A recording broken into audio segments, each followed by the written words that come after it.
अस्सलाम वालेकुम व्यूवर। सबसे पहले नए आने वालों से गुजारिश है, मेरे चैनल को लाइक करें, शेयर करें और सब्सक्राइब करें और अपनी कीमती राय कमेंट बॉक्स में ज़रूर दिया करें, मगर ज़रा तहज़ीब के साथ।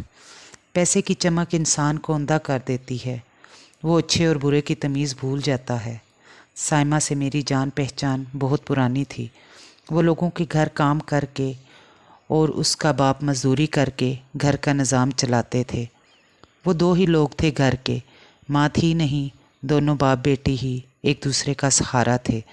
साइमा जब भी मेरी तरफ आती, अपने सारे दुख परेशानियाँ मेरे साथ शेयर करके जाती। कल भी साइमा मेरी तरफ आई, पर वो बहुत खुश थी। कहने लगी, बाजी अब मैं जिन लोगों के घर काम करती हूँ वो बहुत अच्छे हैं, सारे बाहर के मुल्क रहते हैं, मेरा बहुत ख्याल रखते हैं, नए नए कपड़े और जूते भी मुझे खरीद कर देते हैं और तनख्वाह भी अच्छी है, गुजारा अच्छा होने लग गया है। साइमा ने जैसे कपड़े और जूते पहने हुए थे, लगता ही नहीं था कि वो किसी के घर काम करने वाली लड़की है। साइमा की उम्र लगभग 22 साल होगी। साइमा बोलते जा रही थी, बाजी वो लोग कहते हैं हम तुम्हारी शादी किसी अच्छे घर में करवाएंगे, तुम्हें किसी के घर काम करने की ज़रूरत नहीं रहेगी। तो मैंने कहा, साइमा अल्लाह करे कि ये सब सच हो। वो बोली, नहीं नहीं बाजी, वो कहते हैं तुम हमारी बेटियों जैसी हो। साइमा बड़ी मासूमियत से बातें किए जा रही थी और उसकी आंखों की चमक खुशी से बढ़ती जा रही थी। साइमा सारी बातें करके चली गई तो मैंने भी उसके लिए दुआ की कि या अल्लाह पाक इसके लिए बेहतरी अता फरमा। साइमा अब काम से छुट्टी करके सीधी मेरे घर रोज़ ही आने लगी थी। रोज़ाना उसके पास 500-600 रुपये होते, जो वो कहती मुझे बख्शिश के तौर पर मालक देते हैं और तनख्वाह अलहदा से देते हैं। अभी साइमा को उनके घर काम करते दूसरा महीना था। अच्छी खुराक और अच्छा लिबास साइमा को हुस्न को निखार रहा था। आज साइमा आई तो थोड़ी परेशान थी। मैंने पूछा, क्या हुआ, कहीं काम से तो नहीं निकाल दिया? बोली, नहीं बाजी, काम से नहीं निकाला, वो लोग अपना घर बेच रहे हैं और किराए की कोठी में शिफ्ट हो रहे हैं। तो मैंने कहा, तेरे साहब इतने अमीर हैं, क्यों घर बेच रहे हैं? तो कहने लगी, साहब जी कहते हैं बंटवारा करना है इसलिए। तो मैं बोली, किसी एक को घर दे दें, बाकियों को पैसे। तो बोली, नहीं बाजी, साहब के बच्चे बाहर ही रहते हैं, यहाँ वो सिर्फ अपनी बीवी के साथ आते हैं और मुझे उन्होंने कहा है कि हम तुम्हारा पक्का बंदोबस्त करके जाएंगे ताकि तुम्हें खर्चे और काम की परेशानी ना हो।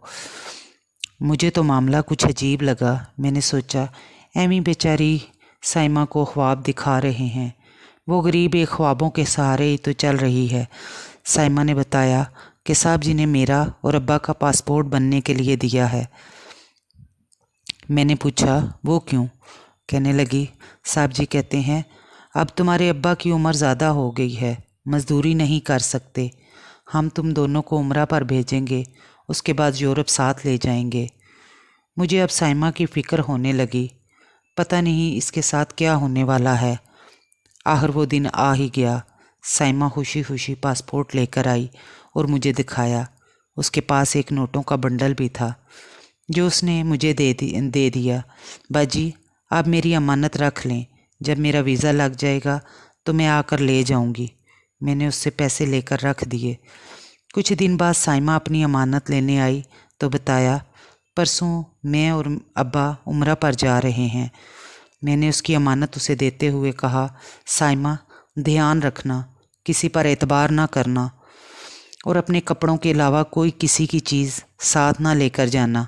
कहने लगी, बाजी कुछ नहीं होता, कपड़े वगैरह भी साहब जी और बेगम साहबा ही खरीद रहे हैं। इस तरह साइमा चली गई। मैंने उसके लिए ढेरों दुआएं की कि अल्लाह पाक उसको अपनी हिफाजत में रखे, क्योंकि जब इंसान की आंखों के सामने पर्दा आ जाए तो समझाना बेकार होता है। इसलिए मैं भी कुछ ज़्यादा ना बोली। कोई 2 महीने बाद साइमा मेरे घर आई। वो आते ही मेरे गले लगकर फूट फूट कर रो दी। मैं उससे पूछती रह गई कि साइमा बताओ तो सही क्या हुआ। पर वो मुसलसल रोए जा रही थी।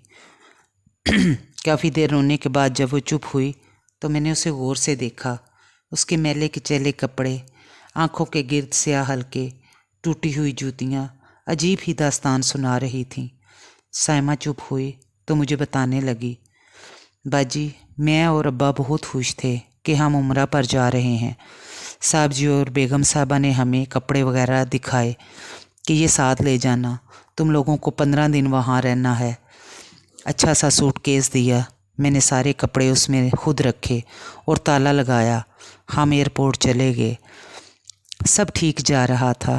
हमने सामान जमा करवा दिया और जब हम जहाज़ की तरफ जा रहे थे तो 5 मर्द सफ़ेद लिबास में हमारे पास आए और हमें दफ्तर ले गए। वहाँ हमारा सूटकेस पड़ा था। वो हमसे पूछने लगे कि ये आपका है? तो अब्बा ने कहा, जी ये मेरा है। उन्होंने कोई मशीन उस पर घुमाई तो मशीन से आवाज़ें आने लगीं। तो उन्होंने चाबी मांगी, अब्बा ने दे दी।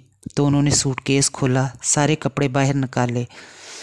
उसमें ऐसा कुछ भी नहीं था। कपड़े निकालने के बाद मशीन दोबारा सूटकेस पर लगाई तो फिर मशीन बोलने लगी। अब्बा मेरे पास होकर बोले, साइमा सुन, हम किसी चक्कर में फंस गए हैं। तुझसे कुछ भी पूछें तो कहना मुझे नहीं पता। मैं हैरान परेशान थी कि ये क्या हो रहा था। इतने में उन्होंने सूटकेस को चीर फाड़ दिया तो उसमें से कोई 6 या 7 पैकेट नमक के निकले। मैंने अब्बा से पूछा, बोला अब्बा हमने तो नमक नहीं रखा, सूटकेस में ये कहाँ से आया? तो वो ऑफिसर मुझे देखने लगे और बोले, बीबी ये नमक नहीं पाउडर है, जिसे हेरोइन भी कहते हैं। तुम लोग बताओ ये कहाँ से खरीदा और किसके एजेंट हो तुम दोनों? मैं तो वहाँ सख्ते के आलम में बैठी की बैठी रह गई। मगर अब्बा बोल पड़े, साहब ये मेरा है, मेरी बच्ची को इसके बारे में कुछ नहीं पता। मैं पैसों की लालच में आ गया था। मैं अब्बा से बोली, मगर अब्बा तुम ऐसा क्यों कह रहे हो? ये तो अब्बा ने फ़ौरन मेरा हाथ को दबाया कि चुप कर जाओ। वो लोग 8 घंटे हमसे पूछगिछ करते रहे। हमें कुछ पता होता तो बताते ना। साहब जी के घर का पता बताया तो उन्होंने वहाँ पुलिस को भेजा तो पता चला वहाँ तो कोई भी नहीं। जो लोग रहते थे वो रात की फ़्लाइट से वापस चले गए। हमें उन्होंने पूरा हफ्ता एक कमरे में बंद रखा। फिर मुझे उन्होंने घर भेज दिया और अब्बा का कोई अता पता नहीं कि वो किस हाल में है। मेरे अब्बा ने मेरी बेवकूफ़ी की सज़ा अपने सर ले ली। मैंने वापस आकर बेगम साहबा और साहब जी को बहुत ढूंढा पर मुझे नहीं मिला। बाजी उन्होंने मुझे और मेरे अब्बा को पाउडर स्मगल करने के लिए इस्तेमाल किया। वो फिर रोने लगी और मैं उसे चुप कराने में लग गई। मैं उसे क्या कहती? मुझे अंदाज़ा हो गया था कि ये जो इतने बड़े बड़े ख्वाब साइमा और उसके अब्बा को दिखाए जा रहे हैं ये क्या रंग लाएंगे।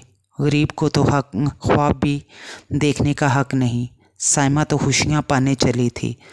साइमा फिर से लोगों के घर में काम पर लग गई पर उसके अब्बा का कोई पता नहीं कि वो किधर है, जिंदा भी है कि मर गया।